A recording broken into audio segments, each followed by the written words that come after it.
You're listening to the Baumbastic Podcast with Andrew Ellis on Inside Arkansas. What's going on, everybody, and welcome back to the Baumbastic Podcast, presented by Inside Arkansas and hosted by yours truly, Andrew Ellis. It is a Monday. It is April 21st. We have put that series loss against A&M in the rear view. We put the series loss against Georgia the week before. We put that far in the rear view. We are on to greener pastures. But today, here on the Baumbastic Podcast, we are going to actually look back a little bit because we're going to talk about some good things that came out of Arkansas's series against A&M, some of our usual weekend winners. I even put here Woo Pig weekend winners just to kind of make fun of the Woo Pig weekend. That was a little bit of a bust, but no spring game with a series loss at home at Baum-Walker Stadium. Not the greatest vibes right now in the Razorback fan base, at least on the baseball front. But I'm here with a renewed sense of attitude. Guys, I got to be honest, it's kind of bumming me out how many people are like really down on this Arkansas Razorback baseball team. Of course, you know, you lose back-to-back series. You lose a series at home, which of course is very disappointing. They're not playing their best baseball right now, no doubt about that. But it seems like big picture, people are really kind of tuning out to this Razorback baseball team. I mean, the numbers on the show reflected, of course, and I'm not here to ask for pity views on that, but it just seems like the vibe among the fan bases is at an all-time low. And so I understand it. Like, of course, Arkansas didn't play great baseball this weekend. It's annoying to lose to A&M, a team that you had a chance to kind of bury. You had a chance to really, halt their whole momentum, halt their whole run, put them back on that NCAA tournament bubble. Now you've given them a little bit of a flare. Now that A&M team is dangerous as ever. They're the hottest team in the SEC.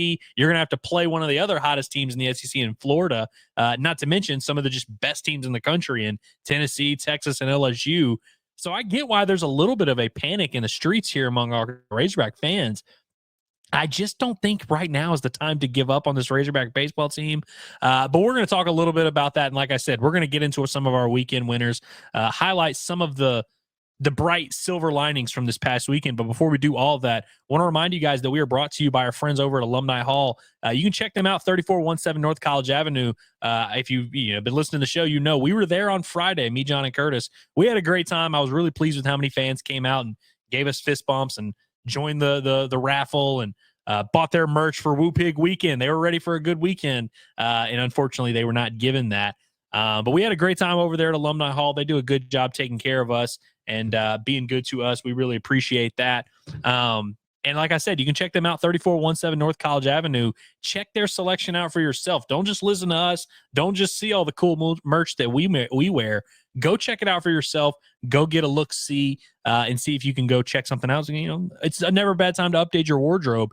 And if you can't get there in person, go check out their website, insidearkansas.com/alumni hall. Will take you right to their online store. The promo code HOGSBY20, which you can use in-store and online, that will give you 20% off your purchase, and we would really appreciate that. So seriously, go check out their selection. You will not be disappointed. Now on to the show. So as you guys know, before I get into the weekend winners, I always do a little bit of a segment here where I basically reassess where I'm at from the series. Like I do a series recap, like do each game recap and things like that. And so we like to check on that. I'm not even really going to do that. I don't even really want to talk about the A&M series. I really just want to focus on this Razorback pitching staff, because if you let the story be told from the casuals or just the overall narrative surrounding this program. So last year, of course, Arkansas was basically the best pitching staff in the SEC all year long. It was either them or A&M. They were 1 and 2 in everything, kind of like how Arkansas and Georgia are hitting wise, number 1 and number 2 in every stat. Last year was Arkansas and A&M, number 1, number 2 in every stat. I believe A&M finished number 1 in the SEC and in the nation in ERA. Arkansas was like right there. Of course, you had Hagen Smith, who is the best pitcher in the SEC, the best individual player. But you had an offense that was bottom 5 in pretty much every statistic. 10th in scoring, 11th in batting average, 12th in slugging, 12th in on-base percentage, like just down there below. And I think a lot of fans truly feel like it's flipped. Like now you have an offense that's top 1 or 2 in everything, and you have a pitching staff that's near the bottom of the barrel in the SEC. I would just like to remind you guys and point out that is just not quite the case. Arkansas is 5th in the SEC in ERA. They're 3rd in the SEC in strikeouts during SEC play. Their strikeout rate has actually gone up. They're 2nd behind only A&M in walk rate. I think they are 5th or 6th in opponents' batting average, like basically in the top half of the league in literally every single category and all the ones that matter. Arkansas, of course, also top 15 nationally in virtually every statistic possible. And so while I will concede, and I'm not arguing the fact that the pitching staff has been disappointing. I mean, we came into the season truly believing this was as deep and as well-rounded a group as we had seen at the University of Arkansas. We thought this pitching staff had a chance to be as good as any we've seen here at Razorback Nation in a while. And we did a whole breakdown on the show a couple of weeks ago. I don't know if you guys saw that or not, where we basically compared their hitting and pitching stats through, I believe it was 4 weekends in SEC play to other seasons. And this was basically, I can't remember if it was second or third, but it was like upper middle class compared to these last 5 or 6 Razorback teams in terms of ERA, in terms of strikeout rate and all those things, and comfortably behind last year's team, which at this point last year's pitching staff had just unreal numbers. I'm not saying that this is guys, I know it looks bad, but this is actually the best pitching staff we've ever seen. I'm not making that case for you. All I'm saying is that they are not as downtrodden and as bottom of the barrel and struggling as much as maybe the narrative seems. And I think part of that narrative is because you had nerds like me and you had all these guys and the coaching staff and the players on paper. You get the number 1 and number 2 pitchers in the portal. You bring back all these pieces. The expectations are really high. And so when you fail to live up to those expectations, you're going to get some criticism. There's going to be some people that kind of take a look at it and say, this maybe isn't great. And so that's how you have a fan base who, talks about how bad the pitching is and how disappointing the pitching is, despite the numbers all kind of backing up that this is one of the top 10 to 15 pitching staffs in the entire country. That's how you get that. And so I will concede that and understand that. And like I said, I've been disappointed with the pitching staff. Like, it's been kind of a surprise to me. I thought they were going to pitch the ball better, but I just expected it to go a little bit better than it has. And so I am also disappointed. I am also much more concerned now about the pitching staff than I was maybe even a month ago or even 2 months ago, and definitely preseason. I'm conceding all of that, but I'm also here to tell you it's really not as bad as you probably think. The numbers would probably look better. Maybe not even for individual guys. Like, you look at Zach Root's ERA, it's right around 4. You look at Landon Beidelshees, it's right around 4. Hell, you look at Gabe Gekckle, he just now got his ERA down to 6 flat. We're going to talk about Gabe Gekckle in a second. But I just really mean, Arkansas's ERA for the season is 3.88. And now look, without context, that number means nothing. But like you typically, you guys know baseball ERAs, anything under 3, that's very good. Anything under 4, you're probably still pretty good in that top, whatever range. And then anything over 4 is where you start getting into average, below average. And Arkansas sitting right there at 3.88, which is a number that shouldn't excite you. It's not a number that means anything, but it is the 12th best mark in the country nationally, and it's the 5th best mark in the SEC. And really the only teams that are above it in SEC play are teams like Texas, who's been really good, a Vanderbilt squad who Arkansas already saw. We already saw them pass that test against a really solid Vanderbilt pitching staff. LSU is also above Arkansas there. A&M overall is not there, but in SEC play, they've been a little bit better here lately. And Tennessee, by the way, is another one that's above Arkansas. And we are going to see Arkansas tested against some of those other teams. Arkansas offensively is better than all of those teams I just listed. Like, across the board, more home runs, more runs driven in, batting average better, slugging better, on base percentage better, across the board against all those teams. And so I think publicly you have this narrative that, hey, last year Arkansas was great on the mound and they stunk at the plate. Now this year Arkansas is great at the plate and they stink on the mound. And my rebuttal to that would be pretty simple. It's not that, hey, actually Arkansas is great everywhere around.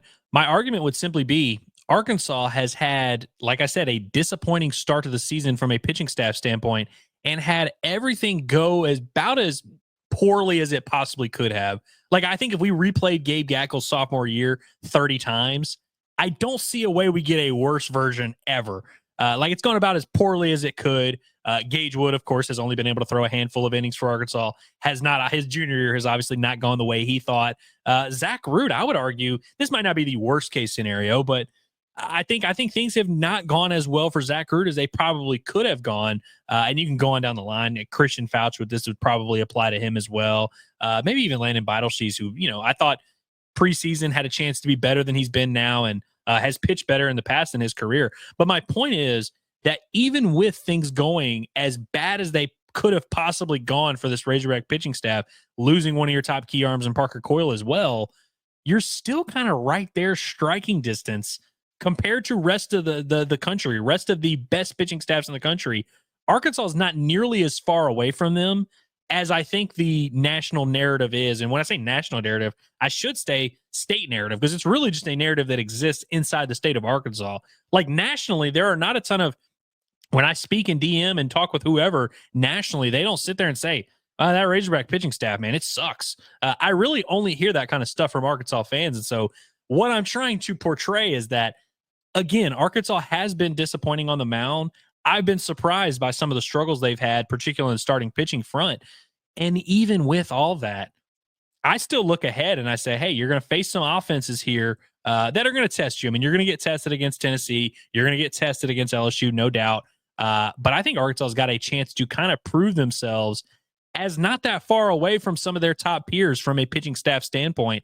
And I also think the path to it is just not that crazy of a path. Like on this particular weekend, Arkansas got a bad start out of Zach Root, gives up 6 runs. You have Aiden Jimenez gives up his first 2 runs in, forever. Really, like I think it was only his second and third runs of SEC play overall. On a weekend like that, yeah, it is hard to buy this idea that, hey, actually this pitching staff's pretty good and they've got all these pieces that could be good. I think Gabe Gekckle, his importance is very important. We're going to talk about that here in a second, because I think with this pitching staff moving forward, as we reassess and try and find out what the best combinations are going to be for this team, his role is going to be important. You got to get the version you saw from Gabe Gekckle on Friday. I think Landon Beidelshees is pretty solid. I think Gage Wood, of course, looked really bad on Friday. Not the best outing of his career. There's certainly room for him to grow and him to do more for this Razorback pitching staff. I mentioned Parker Coyle. You could get him back soon. That could help. Aiden Jimenez has done about as much as he can do, and he's going to continue to be relied on pretty heavily. He wound up only giving Arkansas 2 innings in this series this past weekend. He's going to give Arkansas much more. I would imagine Zach Root is also going to give Arkansas much more. And I understand when you come off a weekend where some of those pieces don't pitch to their standard, it's hard to see the vision for how this pitching staff could be better. But my message to you would be simple, that it's really not that hard to talk yourselves in. And I spoke about this on the show on Inside Arkansas Live today, that like in past years, like last year, when we were going into the postseason, all the worries we had about this Razorback team weren't really correctable. Like you couldn't just go from one of the worst offenses in the SEC to magically overnight in the postseason being one of the best, although that's kind of what Arkansas did in 2022. And on the pitching side, we kind of found out what Arkansas was doing was kind of unsustainable. All it took was one bad outing from Hagen Smith to throw the entire weekend into flux and end Arkansas' season last year. And so I guess my overarching message, and I'm kind of rambling a little bit here, is that we've seen things go pretty poorly for this Razorback pitching staff so far. And like I said, statistically, still 5th in the SEC in ERA, still 12th nationally in ERA, still top 5 nationally in strikeout to walk ratio, top 10 nationally in strikeouts per 9 innings. Like Arkansas is still right there, even with as poorly as things have gone and as dire as it's felt. Arkansas, there's not that big of a gap between Arkansas and the literal best pitching staffs in the country. Will they end up closing that gap and really being, by the end of the year, one of the best pitching staffs in the country? I don't know. That's probably what it's going to take for Arkansas to really get over that hump and win the national title. But I think from an overall big picture standpoint, when you look at this Razorback team, and by the way, I haven't mentioned any of their offensive statistics, which are top 1 or 2 in the SEC, literally across the board, and average, all that. I think when you add it all together, it's not that hard to see how this Razorback team is still going to win a lot of games, still going to be a threat for all these top teams in the country, which, by the way, they're going to have a chance to go out there and prove. So you don't have to take my word for it. They're about to play Texas. They're about to play Tennessee. They're about to play LSU. We'll see how they line up. And look, if Arkansas goes out there and loses all those series, y'all can come back on the show and be like, hey, screw you, Andrew. And maybe that's what it'll be. But I really think when I watch Arkansas against Georgia, I don't really see a ton of separation. Like each team kind of has things they do better than the other. And the series played out. It's very close. Same kind of thing with A&M. Like I don't really see that much separation. I'm annoyed because I secretly think Arkansas is better than both of those teams and just didn't really play that way and didn't take advantage of the opportunities they were given. But I do think none of you guys should be surprised if Arkansas goes out there and plays really well in Gainesville this weekend. If Arkansas plays really well at home against Texas, if they play really well at home against Tennessee, like, this should not be stunning. But I do feel like in the moment when it gets there, it will feel stunning because of how downtrodden this fan base is, because how much this fan base has really just given up on this team. And I don't really see the case for that. And I think there's a little bit of like reverse jinxing where fans don't want to get too excited because they don't want to put their expectations too high and then get let down. And I'm sure there's a little bit of that. I'm sure you're also seeing like a vocal minority being very loud when really you have a bunch of fans who still believe and still care and still think this team's got a chance to be really good. They just aren't speaking out because they're not obnoxious people who like to do that. But I guess the reason I'm rambling here is just because of how frustrated it's been trying to talk baseball in the state of Arkansas this past week, man. It's been very grim, but ultimately I get it, man. There's a lot of pressure on this team, a lot of pressure on this season, and we'll see how the boys shake up and do it. But let's go ahead and get into our weekend winners. We got a new little graphic here. I hope y'all like this. You get to see the faces of all these guys. Let's see. Let me get that banner out of the way because I cut off Gabe Gekckle's name there. You see in the top left corner, Vahiva Aloy, 7 for 14, two home runs, a double, 4 RBI, 5 runs. Vahiva Aloy, by the way, leads the SEC in total bases, which is a number like you don't see total bases cited too much. I actually like that number. I like that stat because I feel like it just kind of paints the picture of just the overall impact of what Vahiva Aloy brings to the table, how much damage he can do. And this is a guy that, in SEC play, he's had his ups and downs.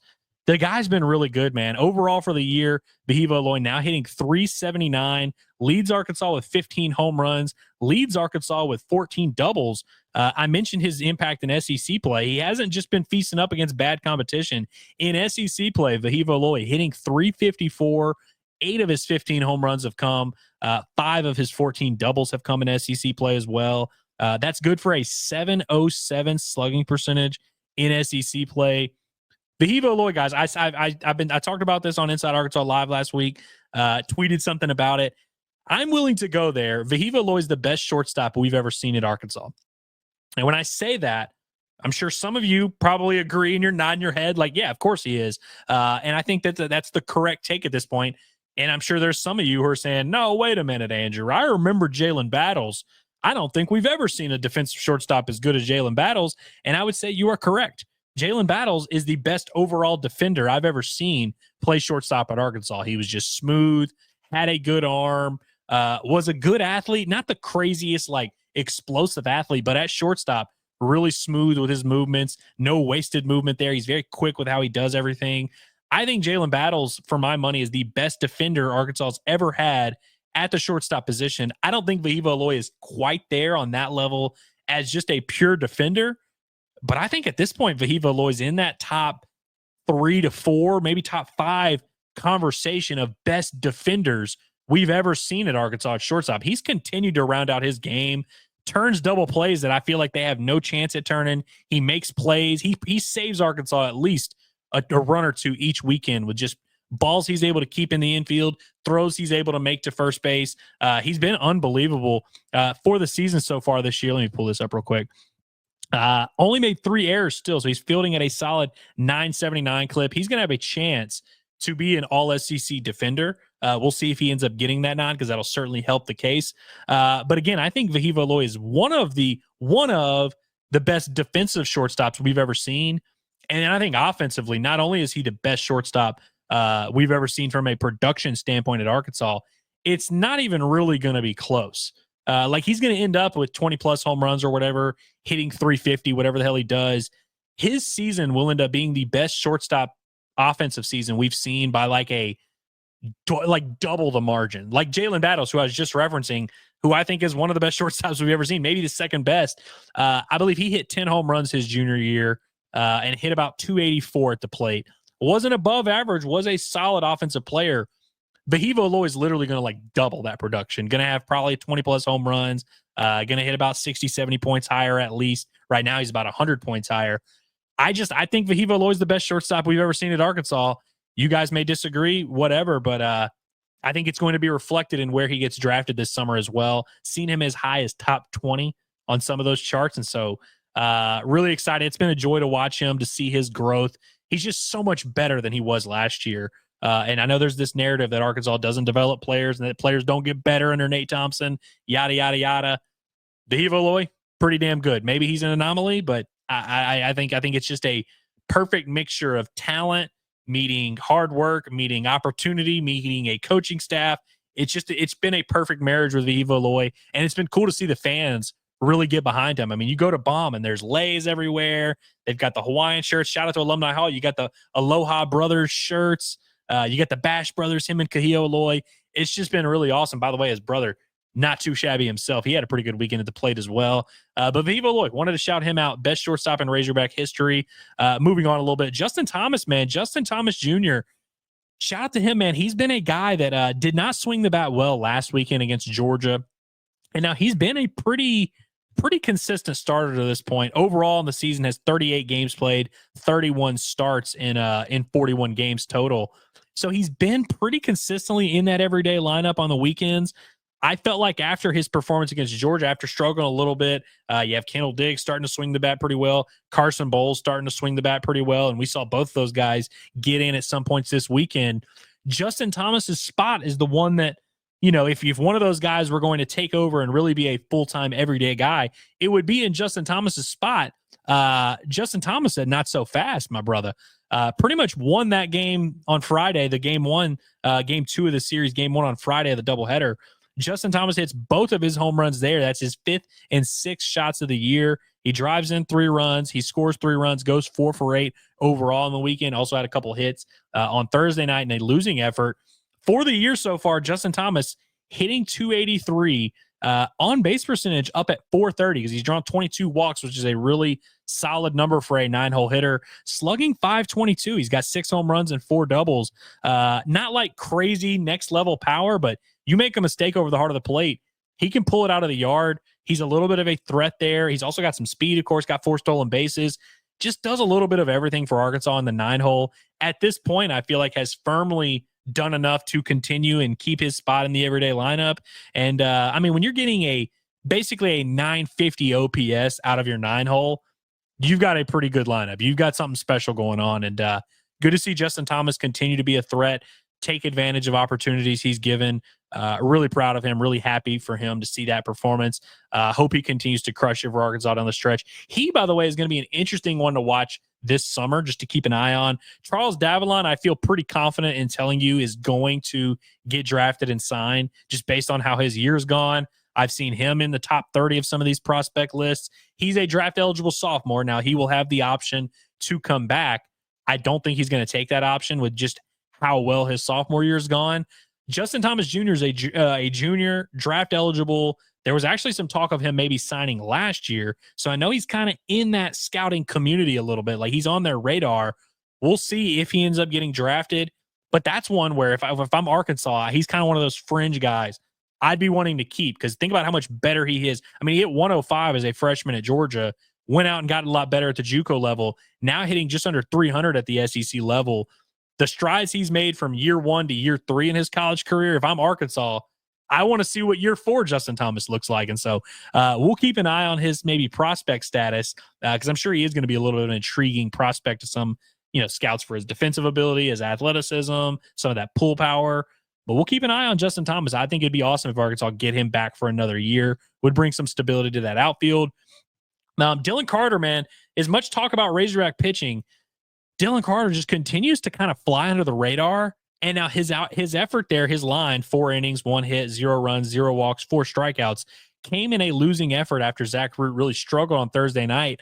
But shout out to Dylan Carter, man. So on the year now for Dylan Carter, he's thrown 23 1/3 innings. He struck out 28 hitters and walked just 6.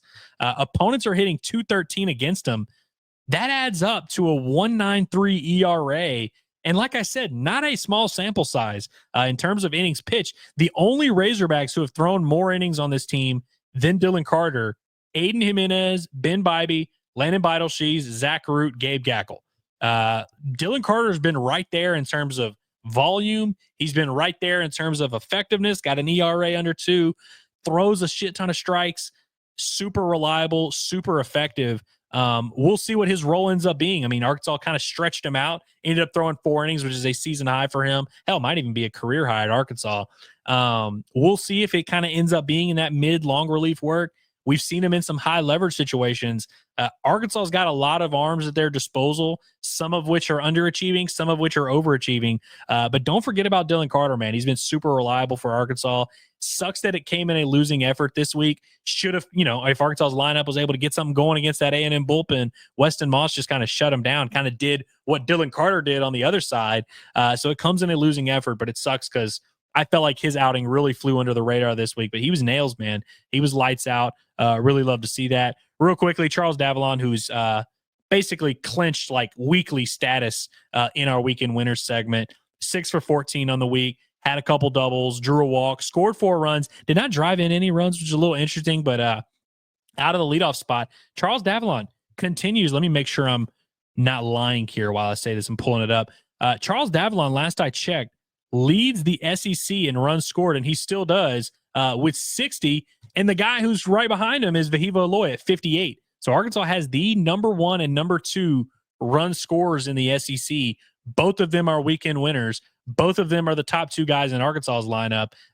What a way to set the tone for both of those guys. Charles Davalon, man, just a really fun hitter to watch on the year so far overall. Charles Davalon hitting a crisp 384. That is behind only Kahio Aloy in terms of the team lead. Still has the 12 home runs. In SEC play, Charles Davalon hitting 381. So he's hitting 384 overall, 381 in SEC play.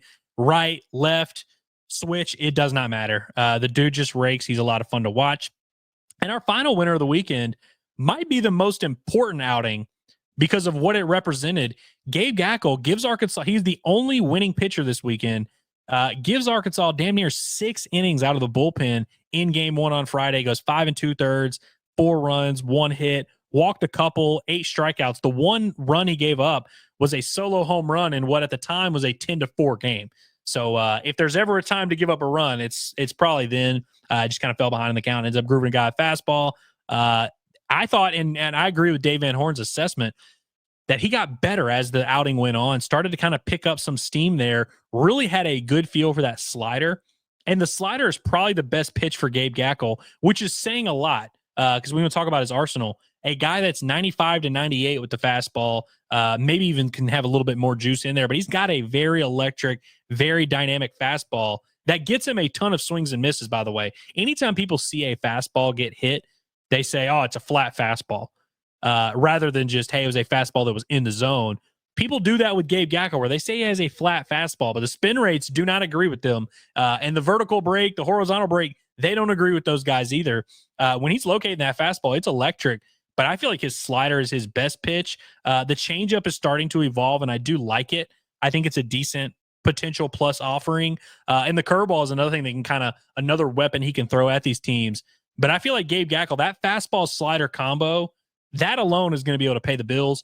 I think if he's going to transition into a full-time bullpen role, it needs to be heavy on that 2-pitch mix, especially if you're only asking him to come in and throw 2-3 innings. You're not asking him to go through the lineup 2 and 3 times. I think he should be like almost 90% fastball slider.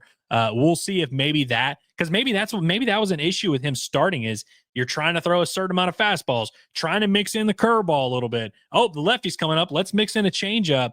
I think the fastball and the slider are Gabe Gekckle's 2 best pitches. And I think those other 2 pitches are going to be important as he moves on throughout his career, as he transitions to the next level and starts trying to get big league hitters out and things like that. But I think for now, for what this Razorback team is going to be asking him to do, that fastball slider combo is going to be money. I think that's the key to unlocking the best version of Gabe Gekckle. And we saw signs of that on Friday, even in an outing where he threw 5 2/3. And so I think I would imagine this coaching staff is having some similar conversations with Gekckle, Ryder Helfrich as well, who's calling pitches for him. It seems like they finally got a groove, which, by the way, Gabe Gekckle and Ryder Helfrich grew up together, have, played ball together growing up. They know each other. And according to Gabe Gekckle, Ryder Helfrich was very influential in his decision to come to Arkansas. I feel like those guys have not had, given everything that I just said, you would expect, hey, you've caught this guy for a while.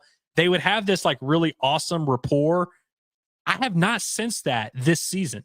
I've seen a lot of shakeoffs. I've seen a lot of conversations happening between innings. Like, I don't think those two guys have necessarily been on the best page. I don't know if that's like maybe I'm exaggerating here. I'm not even really saying it like it's a huge deal.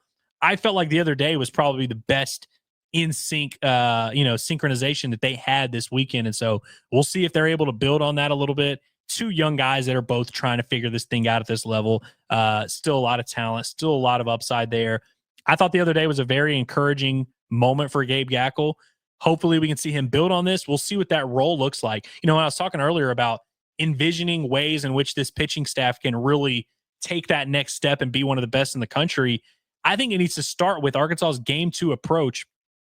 Gage Wood only gives Arkansas 1 out the other day, gives up 3 runs. Of course, you want to see him build on that. You want to see Gage Wood be a guy that can give you 3, 4, maybe even 5 innings if all goes well, of course, if you're going to use him in that starting role. I think you could get to a point where Gabe Gekckle and Gage Wood are the only 2 arms you need.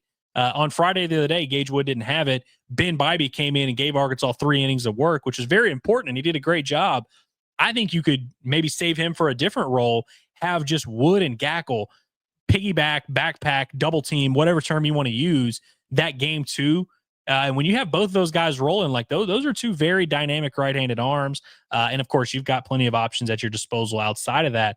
But if those guys can take care of game 2 and you're able to just go into these other games saying, hey, Zach Root, you go do your job. And then you've got Jimenez, Wiggins, Fouch, Coyle, Bybee, whoever you want, Carter at your disposal. Arkansas can really start to shorten a series up. And so Gabe Gekckle being good has always been a part of the plan. Like we knew all along, all season, he came into the season as the Friday night starter. We knew that Gabe Gekckle needed to be good for this Razorback team to reach that next level, to reach their ceiling. And we got probably the best outing he's had all year. Would love to see him build on that. And so that's what I got for you guys in terms of weekend winners. Shortened up today's episode a little bit. Again, it's more of in protest to the fans that are very angry these days. But we got 2 games coming this week. And so this Razorback team that I feel like was maybe a little bit tired. They've played a lot of games. I think they played 7 games in 8 days or something like that. And there was some travel mixed in between that. And so I'm sure they enjoyed their days off on Saturday and Sunday. And now they're getting back to practice today. Going to get right back to work. Got a 2-game midweek series against Little Rock, who, by the way, just beat Ole Miss like 2 weeks ago. So not going to be, this is one of Arkansas's better midweek opponents, probably closer to the Missouri States of the world than the Grambling, than UAPBs of the world. So we'll see how that shakes out. Could be a good opportunity for some young arms to get some action. And we'll see if this Razorback team can get some positive momentum as they head to Florida. But we're going to continue the coverage all week. Did not do Pro Hog stuff today, but I do want to get to that. Wanted to let some things accumulate. I saw Benintendi homered while we were doing the show earlier, Inside Arkansas Live. So shout out to Andrew Benintendi. But we're going to have a little bit more of a Pro Hogs recap later in the week. And of course, we will turn our attention soon to the Arkansas-Florida series, which should be a very big one. So make sure you're subscribed to this YouTube channel. Make sure you're subscribed to the Baumbastic Podcast, wherever you get your podcast. Appreciate you guys for tapping into this edition. We're moving forward. We have positive vibrations. Do not give in to the hate. Do not give in to the negativity. This is still a very good baseball squad that's going to have a chance to win it all. See you guys tomorrow. Have a great Monday evening and a Tuesday morning.